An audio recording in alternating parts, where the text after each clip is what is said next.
Are you feeling just completely swamped sometimes? Like the demands just keep piling up, and there's this nagging voice, maybe internal, maybe external, telling you have to do more, be more, and oh yeah, that classic one, get out of your comfort zone. Oh, absolutely. It's sort of a relentless drumbeat in our world today, isn't it? It really is, this pressure to constantly push yourself, to live right on the edge of discomfort, all in the name of growth. It can just leave you feeling utterly exhausted, maybe even, burnt out. It truly is pervasive. You see it everywhere. Motivational quotes, all over social media, in professional development seminars. Yeah. This underlying idea that any moment you spend feeling at ease is somehow a moment wasted. Right, like you're only achieving something worthwhile when you're stretching your limits, maybe even to the breaking point. Exactly. And it makes you wonder, doesn't it? It does. You start thinking, is that the only path? What if this place we're always told to abandon, our comfort zone, what if it's actually incredibly important? What if there's huge value, maybe even, dare I say, happiness in actually embracing it? Especially when you just desperately need a place to rest, recharge, and feel, well, safe. That's precisely the counter-narrative we really need to explore today. Because the comfort zone, it's not some kind of psychological cage holding you back from life. Yeah. No, it's actually a fundamental, necessary part of our capacity for health, for resilience, for just functioning well. Okay, so that's our mission for this deep dive then. We're going to challenge that common wisdom. We'll unpack what comfort really means, explore why our comfort zones are not just acceptable, but actually essential for our health and psychological safety. And we'll look at practical ways to cultivate these safe spaces, right, for effective rest and recharge. We've gathered some really useful insights on this. Yeah, think of it as finding that crucial balance point, that sweet spot between embracing challenge when it's right and prioritizing restoration when you need it. Because it's really not about giving up on growth at all. It's more about understanding that truly sustainable, meaningful growth, it actually requires a strong, safe, reliable base camp. A base camp, I like that. Yeah, something to launch from, but just as importantly, somewhere to return to. Okay, let's really unpack this then, starting right at the beginning. What is comfort, fundamentally, and how does that lead us to this idea of a comfort zone? Right. So at its most basic level, comfort is, well, it's defined as a state of physical or psychological ease. Simple as that. Ease. Okay. It's characterized by the absence of hardship or pain or stress. So the opposite is discomfort, right? When you don't feel comfortable, maybe you're in physical pain or feeling emotional distress, mental fatigue, you're uncomfortable. They're direct opposite. Okay, got it. Like the physical discomfort of a scratchy label in your shirt, that drives me crazy. Or the psychological discomfort of, say, public speaking, if that's not your thing. Exactly. Perfect examples. Now, physical comfort often has fairly clear objective elements, things like, temperature, pressure, texture. We can often agree on what feels physically comfortable or uncomfortable. Sure. But psychological comfort, that's where things get much more personal, much more subjective. How so? Well, it varies hugely from person to person because it's so deeply tied to our individual experiences, our memories. We often seek out psychological comfort by subconsciously or consciously trying to recreate experiences that are linked to pleasant past feelings. So it's not just about how you feel right now, but it connects back to your personal history. Precisely. That's why, wrapping yourself in that old, maybe slightly ragged blanket from childhood might feel way more comforting than a brand new, expensive, technically softer one. Yeah, I have one of those. Right. Or why the smell of, say, baking bread or cookies might instantly bring back feelings of warmth and safety. It's those familiar activities, specific objects, even certain tastes or smells, they have this power. Power to do what, exactly? Yeah. To bring about this sense of psychological ease, because they act like anchors. Anchors to positive past experiences. They help us kind of pull those good feelings into the present moment. And that creates a sense of predictability, of safety, right here, right now. That makes a lot of sense. You see how that would be important in, healthcare settings or therapy? Oh, incredibly important. It's not just about treating the physical symptom or the mental health issue itself. It's also about creating an environment where the person feels fundamentally safe and at ease. That feeling of safety can be absolutely critical for the healing process to even begin. Okay, so that's comfort. What about the comfort zone itself? Is that just another term for feeling comfortable? It's a bit more specific than that. The comfort zone is generally understood as a defined psychological state, one that's associated with perceived safety and familiarity. Okay. Think of it like your personal psychological neighborhood. where everything feels predictable, manageable, safe. Within this zone, you feel at ease, you feel secure, you feel generally in control. You experience relatively low levels of stress and anxiety because, crucially, you aren't required to do anything particularly new or difficult or scary. It's the space where you can operate almost automatically, efficiently, without needing significant mental effort. It's like your personal easy mode. Yeah, in a way. It's Right. where you default to competence and predictability. Now, what lies outside that zone? Ah, right. The scary part. Well, that's where you encounter novelty, uncertainty, challenges, yes. The potential for failure or discomfort or vulnerability. But, and this is key, it's also the territory where growth happens, where learning happens, where new skills are acquired. And this is the place everyone seems obsessed with, right? The place you're supposed to be constantly heading towards. That's the common narrative, yes. Yeah. Sometimes it's called the learning zone or the growth zone. It's that area just beyond what feels comfortable and familiar, where you're stretching yourself, trying things you haven't done before, picking up new behaviors or knowledge. And here's something interesting. As you spend time in this learning zone and you start mastering those new skills, adapting to the novelty, your comfort zone actually expands. It gets bigger. Yeah. It expands to include this new territory. What was once outside, what felt uncomfortable, starts to feel comfortable and familiar, becomes part of your zone. But there's a limit, right? You can't just leap miles outside it instantly. Absolutely. Yeah. There's definitely a limit to how far you can push it once. If you push yourself too far, too fast, you kind of overshoot the learning zone. And end up where? You end up in what's often called the panic zone. This is where the stress, the anxiety, it just becomes overwhelming. It can trigger intense fear, maybe paralysis, sometimes a complete shutdown. Okay, that doesn't sound good. Or productive. It's usually not. When you're in the panic zone, you're typically not learning effectively at all. You're Yeah. basically just trying to survive the experience. And more often than not, hitting the panic zone leads to a pretty hasty retreat right back into the safety of your comfort zone. And maybe you're even more scared next time. Sometimes, yeah. You might have gained very little or even developed a new fear around that particular challenge. So the key really is to gently step into the learning zone, not hurl yourself headfirst into the panic zone. Okay, so we've got comfort, the comfort zone, the learning zone just outside it, and the panic zone way beyond that. Now let's tackle that core message from the sources that feels, I don't know, almost radical today. The critical importance of the comfort zone. Right. Because the dominant narrative makes it sound like it's just a place for, avoiding difficulty or being lazy. But the material we looked at really challenges that idea head on. It does, and quite strongly. The central argument isn't just that comfort zones exist or that they're places you might visit occasionally. It's that they are fundamentally healthy. They are necessary for our sustained well-being, for our ability to function effectively in the long run. Healthy. That feels like heresy in a world constantly yelling, get uncomfortable. Why is staying in your comfort zone sometimes healthy? Because constantly pushing yourself out of it, without allowing for significant periods of return, of rest, of recovery, it's simply unsustainable. And it can be actively detrimental to your health. How so? Well, the sources directly link this relentless pushing to poor health outcomes, specifically mentioning things like increased risk of chronic stress, anxiety disorders, even depression. Wow. Think about it logically.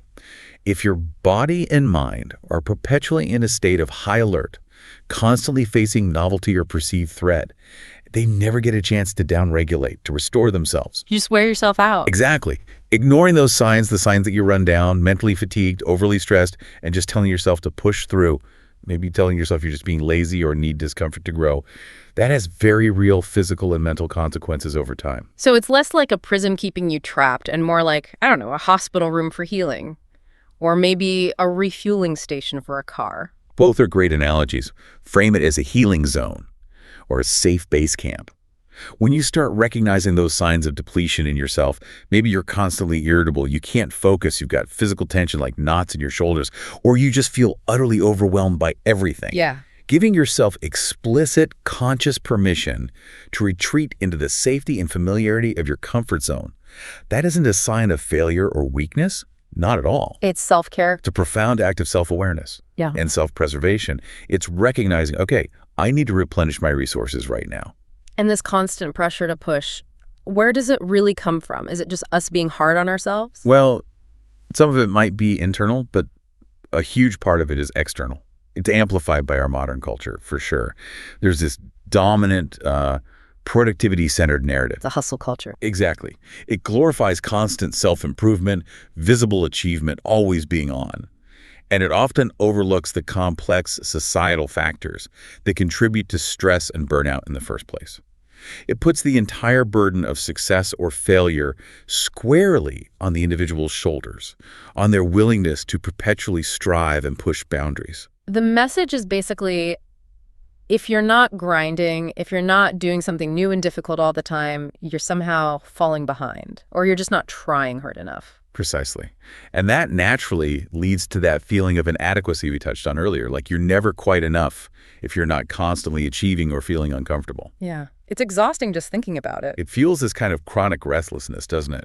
A perpetual sense of discontent, even when objectively you might be doing perfectly fine. You feel guilty for resting. Guilty for relaxing. Right. You feel like you should always be optimizing something, always learning something new, always networking, always just more. There was that anecdote in the material about the consultant. Oh, yeah. Tell me about that again. She had completely bought into this message. She constantly volunteered for every new, unfamiliar, challenging project that came across her desk. She forced herself to meet new people every single day, attend every single industry event, completely convinced this was the only path to professional growth and success. Okay. I can see where this is going. She did this day in, day out, totally ignoring her own energy levels, her emotional needs, until inevitably she just hit a wall. Complete exhaustion, mentally and physically drained. And in that moment of forced pause, she had this really stark realization. There was no prize waiting for her. No prize? No prize for having ignored her limits and personal boundaries for so long. Just burnout. That was the outcome. Wow.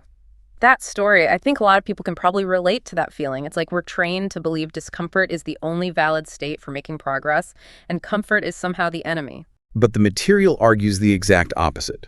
Within your comfort zone, you can actually feel truly safe.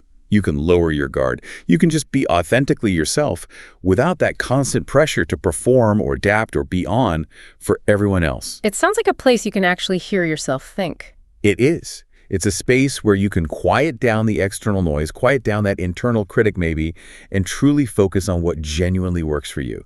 You start to learn about your own energy patterns, your emotional needs, and crucially, what you actually need to recharge effectively. And that self-knowledge builds confidence. Yes, this foundation of safety, stability, and self-knowledge is what allows you to build genuine, resilient self-confidence. Confidence that doesn't solely depend on external validation or constantly conquering new territory, but on a stable, secure sense of self. So the comfort zone isn't about avoiding challenges forever. It's about having a robust, secure home base. Exactly. The place you can launch from, and maybe more importantly, reliably return to when you need to restore yourself. Think of it like that mountaineer again. They don't spend their entire expedition clinging to the summit, right? No, of course not. They establish base camps at different altitudes. They push towards the top, sure, but they must return to the base camp regularly to rest, refuel, acclimatize, check their gear, plan the next step. The base camp isn't the final goal. It's the absolutely essential prerequisite for successfully reaching the goal safely and sustainably. That analogy really clicks. Okay, so let's dig a bit deeper into what comfort actually feels like or how it shows up in our lives. The material breaks down different dimensions of comfort, showing just how fundamental it is across various aspects of, well, being human. Absolutely. And one incredibly primal, essential dimension is what's called contact comfort. Contact comfort, I've heard of this. It's about touch, isn't it? Exactly. It's that profound sense of satisfaction, safety, and ease that we derive from physical touch. The warmth of a hug, the feeling of being held securely, even just the simple, reassuring presence of another person's hand on your arm. It feels fundamental. It's considered absolutely essential, particularly in early development. The material referenced those classic, albeit controversial now, studies describing experiments with infant monkeys. Right, the wire mother and the cloth mother. That's the one. They were given two surrogate mothers. One made of cold wire but providing food, and the other covered in soft terry cloth but providing no food. And the striking finding, the one that really shifted thinking, was that the infants overwhelmingly preferred the cloth mother. They spent most of their time clinging to her soft surface, only going to the wire mother briefly when they needed nourishment. So comfort over food, essentially. It powerfully demonstrated that tactile comfort, that warmth, that sense of affection, was crucial for their psychological well-being and for forming attachments, separate from and perhaps even more immediately necessary than just getting sustenance. And what happens if that contact comfort is missing, especially early on? Well, the studies observed significant developmental issues in the monkeys, deprived of this contact comfort. They showed behaviors like increased anxiety, difficulties with social interaction, even aggression later in life. It really underscores just how deeply wired our need for safe, comforting touch is. It's not just pleasant, it's foundational for healthy development and, frankly, remains important throughout our entire lives. Okay, so touch is huge. What about comfort food? That's another universally understood one. Ah, yes, comfort food. Those specific foods or dishes that just reliably produce feelings of psychological well-being, maybe emotional relief, or just that warm sense of nostalgic happiness. And they're almost always tied to our past, right? Almost always. Directly linked to our personal eating history, early life experiences, often family meals, childhood memories, or significant positive events. Like the soup your mom made when you were sick or the specific cake you always had for birthdays. Precisely. They become infused with positive emotional associations. The material mentions some common examples that pop up across many cultures, things like chocolate, often linked to rewards or celebrations, and those warm, carb-heavy dishes like pasta, pizza, casseroles, or soup. Makes sense. They feel grounding. They do. And what's quite interesting is the research highlighted showing that common preferences can actually differ somewhat by age and gender. Oh, really? How so? For example, younger individuals and females often tend to gravitate towards snack-related comfort foods. Things like chips, ice cream, cookies, candy.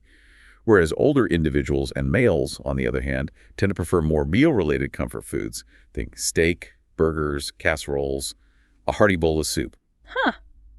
That is fascinating. I'd never really thought about that difference. And importantly, the material really emphasizes that the choice of comfort food is typically driven by these past positive experiences and the emotional associations they carry.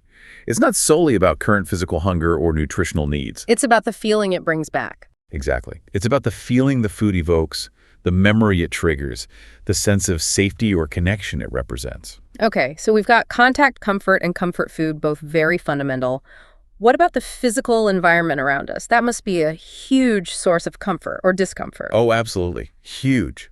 This falls under the umbrella of physical and environmental comforts, and there are several key aspects to consider. A primary one is thermal comfort. Thermal comfort, meaning temperature. Basically, yes. It's your level of satisfaction with the surrounding thermal conditions, the air temperature, humidity, airflow, even radiant heat from surfaces. Is there like an ideal temperature range that feels comfortable for most people? Well, it does vary a bit based on things like what you're wearing and how active you are, but scientists have identified a concept called thermal neutrality. Thermal neutrality. Yeah, it's the temperature range where your body's natural metabolic heat production is perfectly balanced by the heat it loses to the environment, so you don't feel actively hot or cold. For most sedentary people in typical indoor clothing, that sweet spot is around 24 degrees C, which is about 75 degrees Fahrenheit. Okay. Interestingly, though, the average temperature people report feeling most comfortable is often a bit higher, closer to 30 degrees C or 86 degrees Fahrenheit. That's likely due to factors beyond just air temp, like humidity and the temperature of surrounding surfaces. And we know what feels uncomfortable, right? Too hot or too cold? Generally, yeah. Temperatures above 35 degrees C, that's 95 degrees C, or below 12 degrees C, about 54 degrees C, are usually considered uncomfortable by most people, especially if they're not dressed appropriately for it. And you see this constantly in how we design buildings, how we manage our indoor spaces. Exactly. Heated floors to combat cold drafts near the ground, ventilation systems, air conditioning to control both heat and humidity, ceiling fans to create airflow.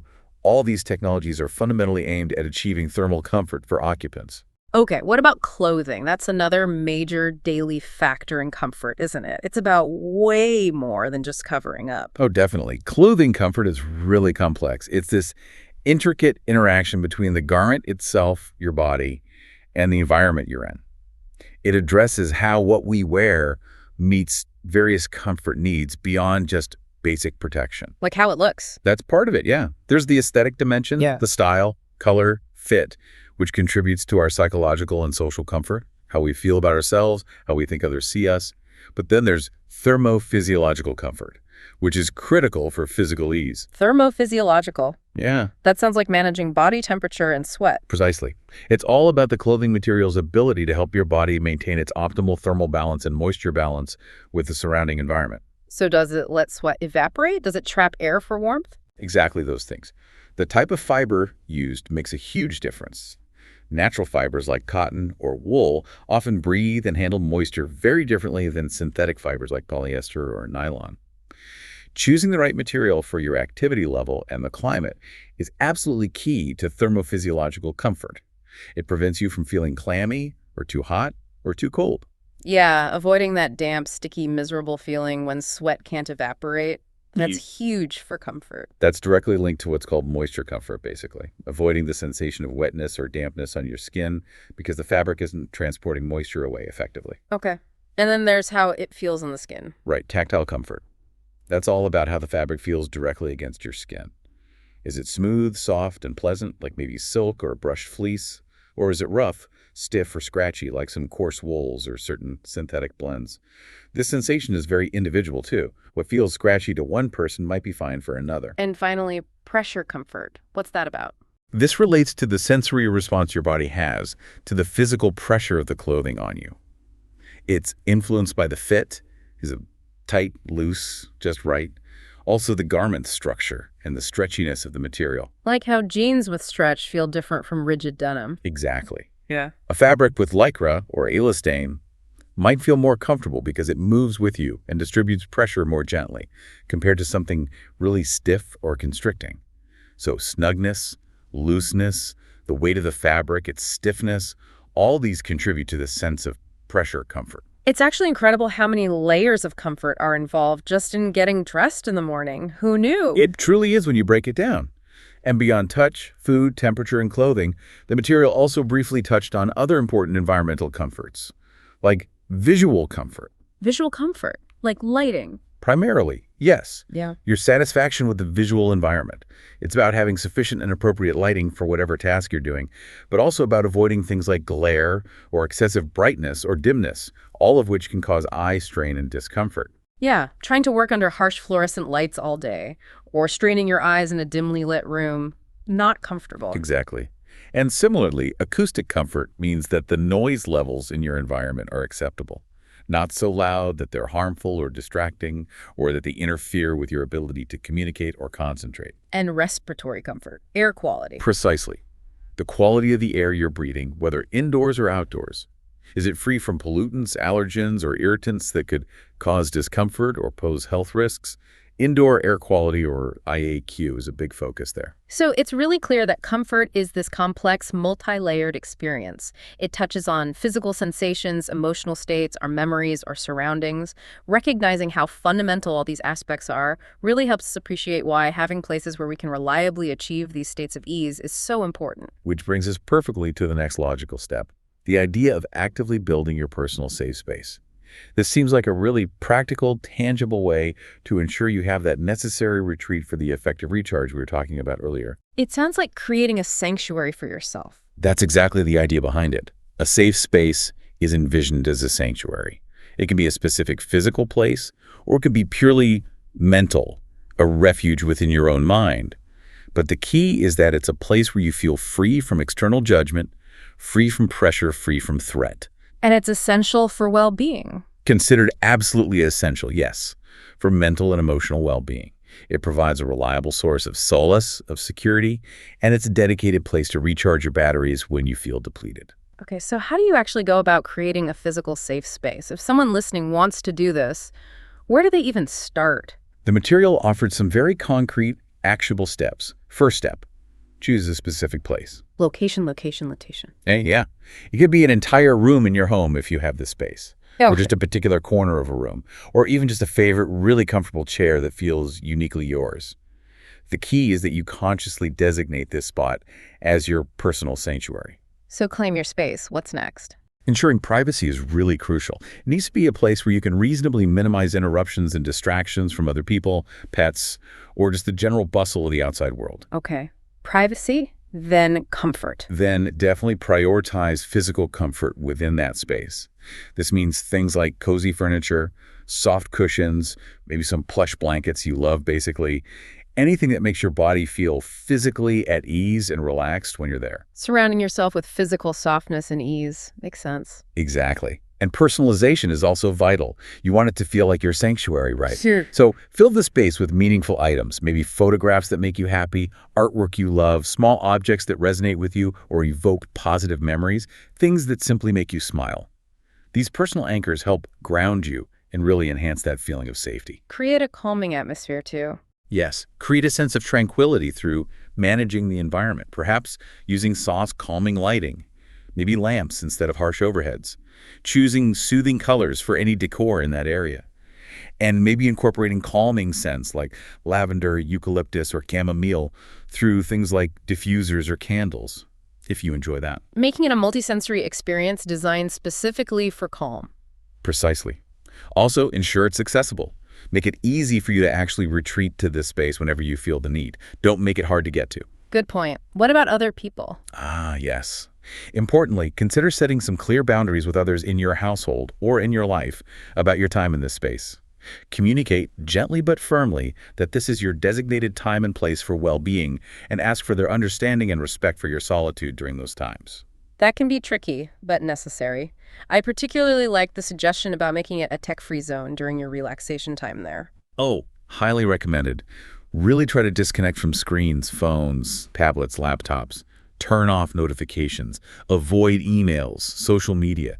This allows your mind to truly switch off from those constant external demands and anxieties. It lets you be fully present in the moment, dedicated to your own restoration. Maybe even create a little ritual around it. That can be really helpful too. Developing a simple ritual can signal to your mind and body that you are entering this special, safe space. Maybe it's lighting a specific candle, or putting on a particular calming playlist you only use here, or just taking 3 slow, deep breaths as you settle into your chair. This little ritual helps you transition into that state of relaxation more easily. Okay, so a physical sanctuary is one crucial part. What about creating a mental safe space? How do you build that inner refuge the material talked about? This is just as vital, maybe even more so in some ways, because it's always available to you. You carry it with you, even when you can't physically get to your special chair or room. You build this internal refuge to provide immediate resilience and solace in challenging situations, no matter where you happen to be. How do you actually do that? It sounds like a really powerful technique. One core technique is visualization.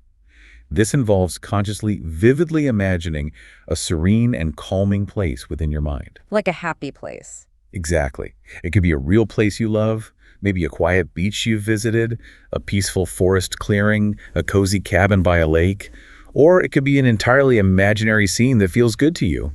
When you feel overwhelmed, stressed, or anxious, you can close your eyes for a moment and mentally transport yourself there. And really focus on the detail. Yes, focus on the sights, the sounds, the smells, the textures, and especially focus on the feelings associated with being in that peaceful place. It offers a powerful temporary escape hatch from immediate external stressors. Like a mini mental vacation, available on demand. Exactly like that. Another powerful tool for building this mental safe space is using positive self-talk and affirmations. Telling yourself good things. Essentially, yes. Develop some empowering phrases or short sentences that you can repeat silently or aloud to yourself. Things that counter negative thoughts, self-doubt, or anxiety. Simple phrases like, I am capable, or I am safe in this moment, I can handle this, or even just, this feeling will pass. Okay. Journaling is also highly recommended as a way to create mental space. Setting aside even just a few minutes to write freely about your thoughts and feelings, without any self-censorship or judgment. It helps you process emotions, gain perspective, release pent-up stress. It creates a sense of mental clarity and safety just by getting it out of your head and onto paper. And self-compassion is a big part of this too, right? Treating yourself kindly. Absolutely essential. Building a mental safe space involves treating yourself with the same kindness, understanding, and patience that you would naturally offer to a dear friend who is struggling. Which we often forget to do for ourselves. We really do. It means accepting your imperfections, acknowledging your difficulties without harsh self-criticism, and recognizing that experiencing stress or discomfort is just part of being human. Doesn't mean you're failing. And finally, emotional regulation. Finally, practicing emotional regulation is key. This involves learning to identify your emotional triggers, what situations or thoughts tend to set you off.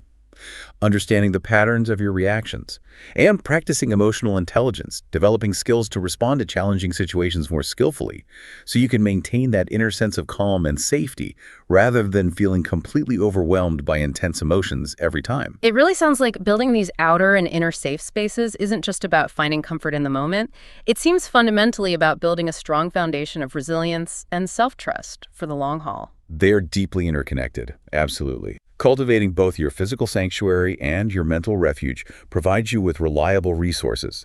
Resources to manage stress more effectively, to recover from challenges more quickly, and to build genuine, sustainable self-confidence. And this foundation prepares you to face the world. It prepares you to engage with the world and its inevitable difficulties from a place of relative strength and security, rather than constantly operating from a place of depletion and vulnerability. Okay. Speaking of managing stress and navigating difficulties, the material we looked at spends a good amount of time on practical techniques for relaxation and recharge. And it feels like in our culture, stress isn't just common. For a lot of people, it's become the default setting. That's a really critical observation. Stress is so pervasive in modern life, isn't it? From work pressures, constant connectivity, global events. For many people, a baseline state of tension just becomes the normal feeling. You might not even notice it anymore. Exactly. People may not even consciously realize how stressed they are until they start experiencing clear physical symptoms, maybe chronic muscle tension, headaches, digestive issues, or mental symptoms like persistent irritability, fatigue, difficulty concentrating, or just feeling constantly on edge. So just recognizing that you are stressed is the crucial first step before you can even begin to relax. Precisely. Awareness is absolutely fundamental. Recognizing the specific signs of stress in your own body and mind is necessary before you can take intentional steps to counteract it. And this is very important. The material emphasizes that relaxation is highly personal. Meaning what works for one person won't necessarily work for another. Exactly. There is no single right method or technique that works universally for everyone. What one person finds deeply relaxing, say, meditation, another might find boring or even stressful if their mind races. So it really is about experimentation, finding what resonates with your particular body and mind. Exactly. It requires some self-discovery. The examples provided in the material range really widely, from simple things like taking a walk in nature or engaging in physical exercise you enjoy, to consciously just resting on a beach or by a lake, listening to calming music, or pursuing a creative hobby that absorbs you. It's about finding your personal off switch. In a sense, yes. And the core scientific understanding here is that powerful mind-body connection. When you induce physical relaxation, it tends to calm the mind. And conversely, calming your thoughts can lead to physical relaxation. They influence each other directly and continuously. Okay, let's delve into some of the specific, more structured techniques described in the material, like progressive muscle relaxation. What's that about? Right, PMR. This is a well-established technique. It's based on a simple principle. By intentionally tensing specific muscle groups in your body for a few seconds, and then completely releasing that tension, you become much more aware of the difference between tension and relaxation. And this process helps you induce a deeper state of overall physical ease. How does it work in practice? You typically start by finding a comfortable position, maybe sitting with your feet flat on the floor or lying down if that's better for you. Then you systematically move through different muscle groups in your body.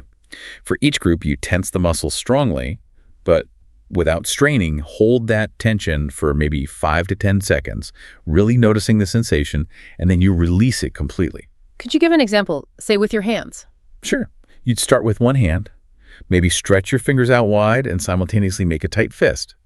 Feel the tension build in your palm, your fingers, maybe up into your forearm. Hold it there for 5-10 seconds, really paying attention to that feeling of tightness. Then as you exhale, completely release all the tension. Let your hand go limp and heavy, maybe in your lap or by your side. And then just spend a few moments noticing the feeling of relaxation flowing into that hand before you move to the other hand and repeat the process. And then you just move up the body systematically. Arms, shoulders. Yes, typically you'd move sequentially. To the arms, maybe biceps and triceps. Then shoulders, this is a big one for many people. Neck, face, chest, abdomen, back, and finally down through the legs and feet. Shoulders and neck. Yeah, they hold so much tension for so many of us. How do you do those? For shoulders, instead of hunching them up towards your ears, which can actually create more strain, you might try gently pulling them down away from your ears. Feel the tension maybe in your upper back and neck area. Hold that, and then let them relax back to their natural neutral position. For the neck, depending on your posture, if you look down a lot at screens, maybe gently tilting your head back to feel a stretch in the front of your neck, holding and releasing. If you tend to look up, maybe tilting forward gently, always gentle with the neck. And the face must be important too. We clench our jaws, furrow our brows without even realizing it. Absolutely. Facial muscles contract almost involuntarily with stress and emotions. So to relax them, you might try tightening all your facial muscles at once.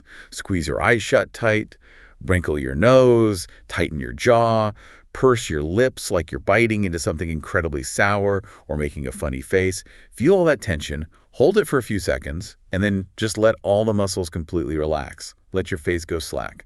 What about people with contacts or dentures? Ah, good point. The material mentioned an adaptation. If tensing is uncomfortable due to contacts or dentures, you can simply focus on the release part. Just consciously let all the facial muscles go free, maybe allowing your jaw to drop slightly, letting your chin dangle, releasing any tension you might be holding around your mouth or eyes without the initial tensing phase. That really sounds like it would release a lot of that unconscious tension we carry around. It could be incredibly effective, especially with practice. Another really fundamental technique involves focusing on your breathing exercises. As the material noted, when you're tense, your breathing tends to become rapid, shallow, and often held high up in the chest. Right. Short, quick breaths. Yeah. So relaxation involves consciously shifting that pattern, moving towards slower, more orderly, and often deeper breathing, originating more from the diaphragm or belly. Though the material said forcing deep breaths isn't always the best approach. That's an important nuance, correct. While take a deep breath is common advice, simply forcing a huge deep breath isn't always the key and can sometimes even increase anxiety for some people. The focus, as the material highlights, should be more on making the breath slow, rhythmic, and orderly. Just paying attention helps. Sometimes, yes. Simply paying attention to your natural breath, maybe listening to the subtle sound of it entering and leaving your body, can help regulate it and induce a sense of calm. But there are also specific techniques. One described involves using your breath to actively release worries. How does that work? You start by taking a slow, easy breath in through your nose, allowing the air to fill your abdomen, feeling your stomach gently rise. You hold that breath for just a few seconds, maybe consciously thinking for a moment about a specific stressor or worry from the past.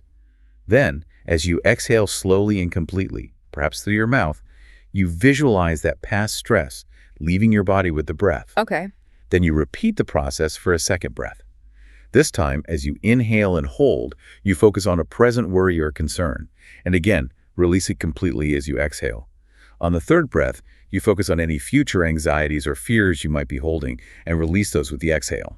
So you're using each breath cycle to consciously address and release worries from different time frames, past, present, future. Exactly. It creates this powerful connection between the physical act of breathing and a conscious mental process of letting go. It trains your mind and body to associate the exhale with release and relief. Okay, so we have physical relaxation like PMR and breathing techniques. What about when your mind is just racing with thoughts? That's where mental exercises come in. Yes. Because while physical relaxation often helps calm the mind, sometimes that mental chatter or those disturbing thoughts can persist. One very simple technique described is just trying to mentally hit the pause or stop button, like on a video player, when a disturbing thought arises. You acknowledge it's there, and then you consciously try to interrupt its repetitive loop. I just try to stop thinking it. That seems really hard. It definitely takes practice, like any mental skill. It's not about forcefully suppressing the thought, but gently redirecting your attention away from its loop. Alongside that, you can actively use visualization, as we discussed, for the mental safe space. Going back to that peaceful place in your mind. Exactly. Visualizing that place you love, that feels completely safe and free from trouble or pain. Immersing yourself in the details, the sights, sounds, smells, textures, and really focusing on the feelings you experience, being there. Peace, safety, calm, joy. And bringing those feelings back. That's the crucial part, as the material noted. Practice slowly bringing yourself back to the present moment from your visualization, but intentionally trying to carry those positive feelings with you. Being able to recall and access those feelings of calm and safety, even briefly when you're actually in a tense situation, can be a really powerful tool for self-regulation. It really does sound like a truly portable form of a safe space, always available. It is. The material also mentioned a more challenging sort of advanced technique. Oh. What's that? It involves practicing physical relaxation while intentionally bringing to mind a specific disturbing or triggering situation or thought. So you get your body deeply relaxed first, using PMR or breathing. Then you consciously bring the stressful thought to mind for a moment. You notice any tension that arises in your body in response, and you immediately return your focus to releasing that tension, relaxing again. So you alternate. Stressful thought, then relax the reaction. Yes, you repeat this back and forth. Bring the thought, notice the tension, consciously relax the tension, bring the thought again, relax again. The goal is, over time and with repetition, to be able to think about the disturbing situation without triggering that automatic physical or mental stress response, to maintain a state of relative calm alongside the thought. Wow, that sounds like it could be really helpful for dealing with specific anxieties or maybe even past traumas, but clearly something that needs careful practice, maybe even guidance. Absolutely. It's definitely more advanced and probably best approached cautiously, perhaps with professional support, depending on the nature of the thought. But the key message that cuts across all these relaxation techniques, PMR, breathing, mental exercises, is the absolute importance of regular, consistent practice. You can't just pull them out of a hat on the day of a big exam and expect them to work magically. Exactly. You wouldn't expect to run a marathon without training, right? It's the same with relaxation skills. You can't just wait until you're completely overwhelmed or facing a high-stakes situation to try them for the first time. Making relaxation even just 5 or 10 minutes, a small, consistent part of your daily or weekly routine, is what builds that baseline level of calmness and self-awareness.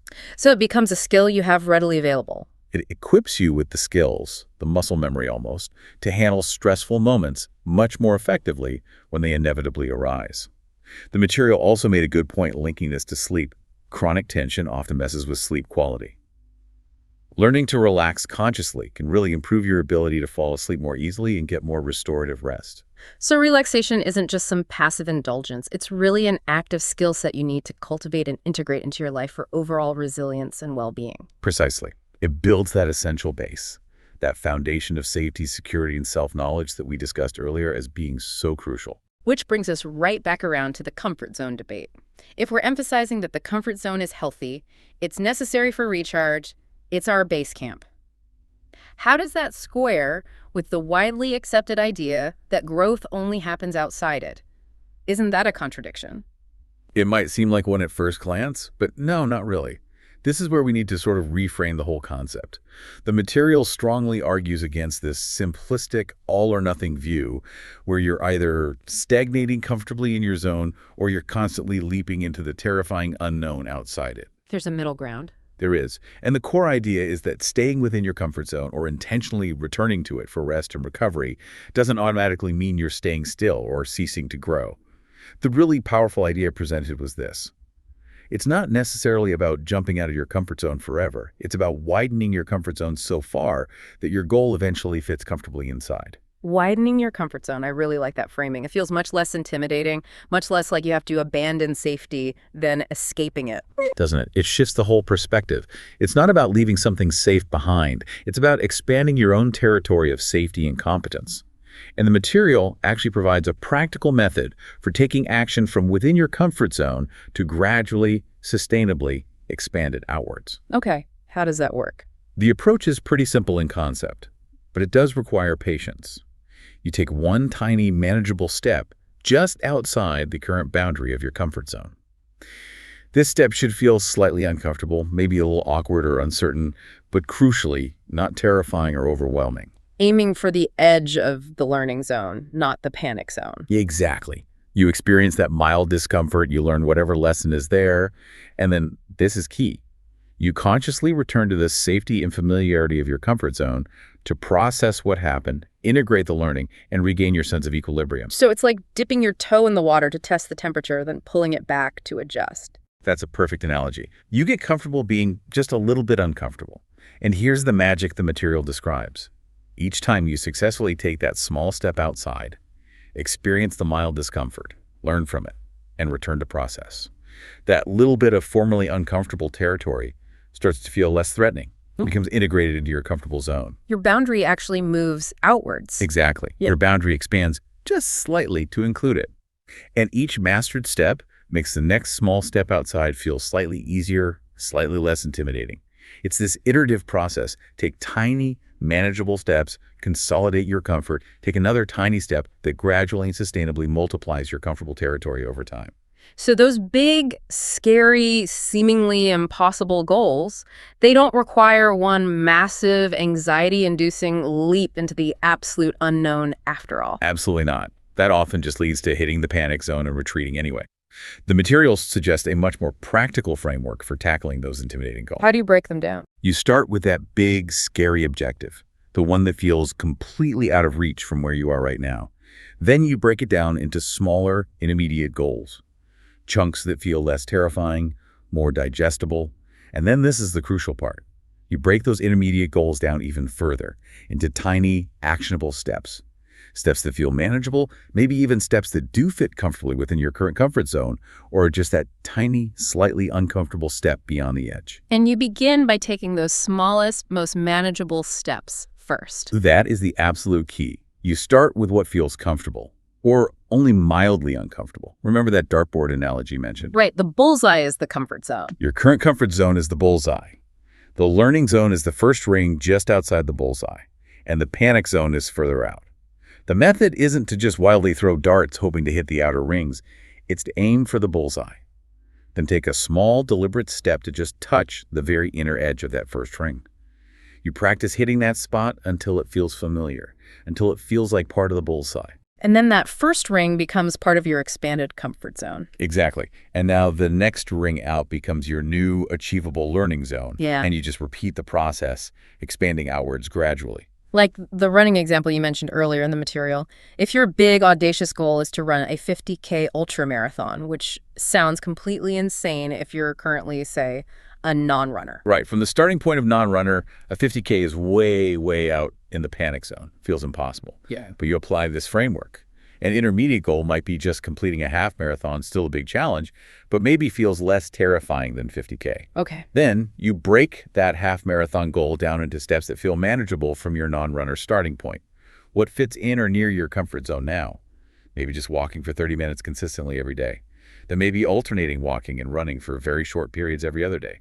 Then aiming to comfortably run a 5K race without stopping. So those initial steps, walking 30 minutes, maybe running a single mile, finishing a 5K, they're much less intimidating. They probably fit within or just that tiny step outside your current comfortable zone of physical activity. Precisely. So you start there, you comfortably walk regularly. Then you comfortably learn to run that short distance, maybe a mile or two. You make that comfortable. You finish that 5K. And then once running a 5K feels easy, maybe even enjoyable, and definitely comfortable. Then that distance becomes part of your expanded comfort zone for running. And then you can take the next small step outside that new boundary, perhaps extending your longest run gradually to 4 miles, then 5 miles, maybe aiming for a 10K race next. You just repeat the process, incrementally increasing the distance or maybe the intensity, but always giving yourself time to adapt, to integrate the new challenge, make it feel familiar and comfortable again before pushing just that little bit further. Exactly. And by repeating these small steps, consolidating each gain, building confidence along the way, before you know it, maybe you've comfortably completed that half marathon, and then eventually that once impossible 50K ultramarathon. It might still feel like a stretch, but it might actually seem achievable. It might even end up fitting comfortably inside your vastly expanded comfort zone for long-distance running. It's a completely different approach. It's about building momentum and competence sustainably, using your comfort zone as the stable platform for expansion, rather than seeing it as something you must constantly flee from in terror. That's the core idea. This truly reframes the entire discussion around comfort zones, doesn't it? They're not the obstacles to growth. They are the essential foundation you build upon and the vital place you must return to for recovery during the process of growth. Yes, it feels much more humane and probably more effective in the long run. Precisely. And when you really integrate this, understand the importance of comfort for rest, for recharge, and for enabling this kind of sustainable expansion, it leads directly to the ultimate outcome discussed in the material. Achieving sustainable well-being and gaining the capacity to live a life truly driven by your own values rather than just chasing external pressures. How does embracing the comfort zone lead to living by your own values? What's the connection there? Well, by giving yourself permission to return to your comfort zone, to utilize your physical and mental safe spaces, you allow for that essential rest and recharge. This directly prevents the kind of debilitating burnout that is so often fueled by that constant external pressure to hustle, achieve, always appear busy and productive. So you have more energy, more clarity. Yes. And that foundation of safety and stability, whether it's the physical comfort of your home, the emotional security of your relationships, or the psychological predictability of your comfort zone, isn't a luxury. It's actually a prerequisite. You need to feel reasonably secure, rested, and stable before you can effectively venture out to face challenges, learn new things, or navigate difficult or uncertain situations with clarity and resilience. So comfort isn't the opposite of growth. It's actually the necessary support system for sustainable, healthy growth. It fuels it. Exactly. It's the pit stop that allows the race car to finish the race. And furthermore, operating from within those comfortable zones or returning to them regularly to consolidate your learning and confidence where your anxiety levels are naturally lower helps build genuine self-confidence. It's not just confidence built precariously on the latest external achievement, but a deeper confidence rooted in having a strong, stable, secure sense of self and knowing you have a safe place to retreat and regroup when needed. And having that stable base, that inner security, allows you to then focus on what genuinely matters to you, not just what society expects. Yes, that's the crucial link.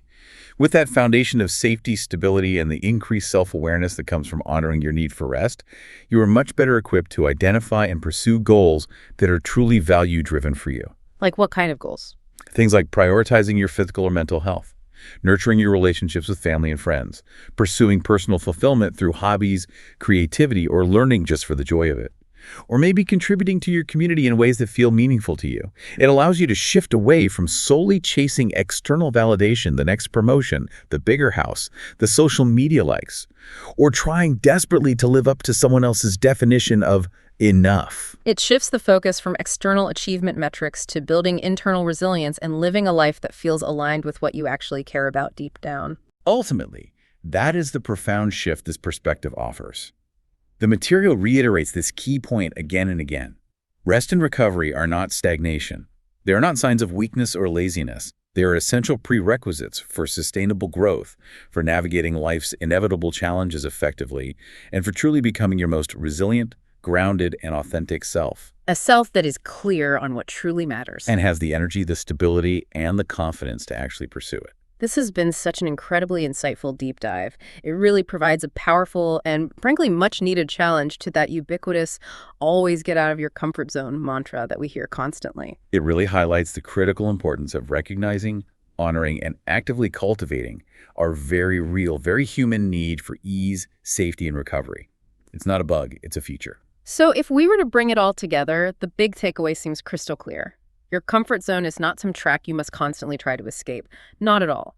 Instead, it is a vital, healthy, necessary resource. It is your essential home base, your base camp for rest, for recharge, for building self-awareness, and for establishing that strong foundation of safety and security.